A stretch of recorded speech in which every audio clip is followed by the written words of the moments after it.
Salut et soyez la bienvenue. Avant de commencer, j'aimerais que tu abonnes si c'est pas encore fait, et active aussi la cloche de notification.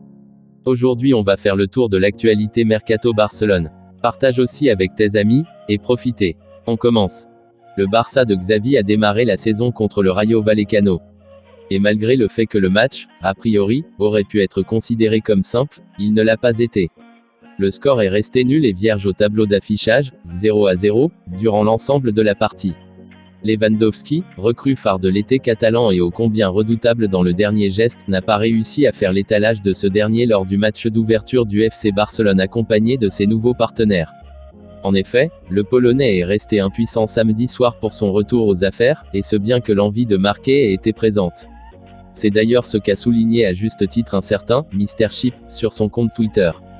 Lewandowski avait inscrit des buts lors de chaque première journée de championnat depuis maintenant cette saison. La dernière fois que le joueur n'a pas réussi à marquer lors d'un match ouverture de championnat pour son équipe remonte à août 2014, soit lors de sa première saison au Bayern. Lors de ce match, il a laissé Wolfsburg s'échapper et, depuis ce jour, aucun adversaire n'était parvenu à le résister lors d'une première journée de championnat, du moins, jusqu'à ce qu'il signe à Barcelone. Le match étant déjà fait, il est temps pour lui de penser au prochain match contre la Real Sociedad car il ne fait aucun doute que les buts viendront. Gennaro Gattuso dispose d'un nouveau joueur. Le milieu de terrain Nico Gonzalez est prêté jusqu'à la fin de la saison à Valence. Un grand renfort pour le milieu de terrain des Valence.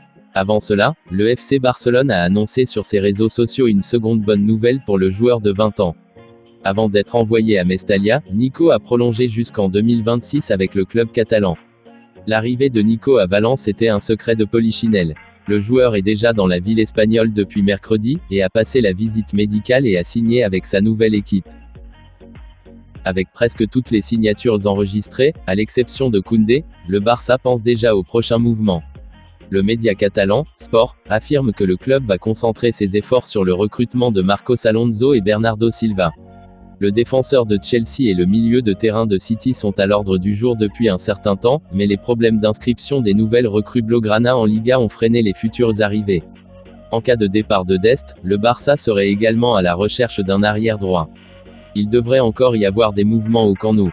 À Manchester, on a voulu freiner le club espagnol. Pep Guardiola a déclaré qu'il ne savait pas ce qui allait se passer avec Bernardo Silva, mais il rêve de l'avoir à ses côtés pendant longtemps. Je veux Bernardo à Manchester City, à 100%. Il est spécial. Je ne sais pas ce qui va se passer, mais il sait à quel point nous l'apprécions et nous voulons qu'il reste, il sait à quel point nous le voulons, a-t-il déclaré en préambule de la deuxième journée de Premier League. Le patron des Citizens attend depuis longtemps. Les joueurs ont des rêves et ce n'est pas moi qui les arrête, a-t-il déclaré à propos du Portugais avant le match contre West Ham.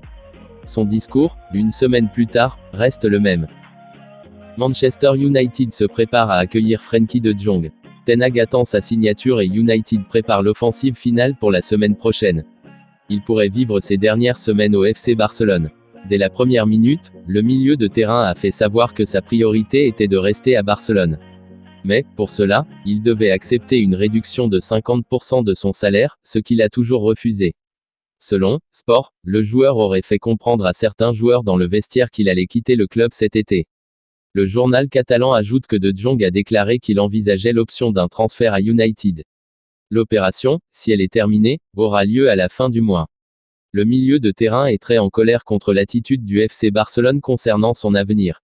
Il ne comprend pas la pression qu'il subit et c'est pourquoi, toujours selon la source citée, il retarde son départ le plus longtemps possible. Hector Bellerin a pris sa décision. Il est clair pour lui que son temps à Arsenal est révolu et il négocie avec le club pour que lui soit transmis une lettre de résiliation qui lui permettra de partir gratuitement vers le club de son choix. En Espagne, destination favorite du latéral, 3 clubs seraient intéressés par son profil. Relevo affirme que le défenseur a été proposé au Barça, bien qu'il soit également en contact avec l'Atlético de Madrid et qu'il soit en pourparlers avec le Real Betis depuis un certain temps.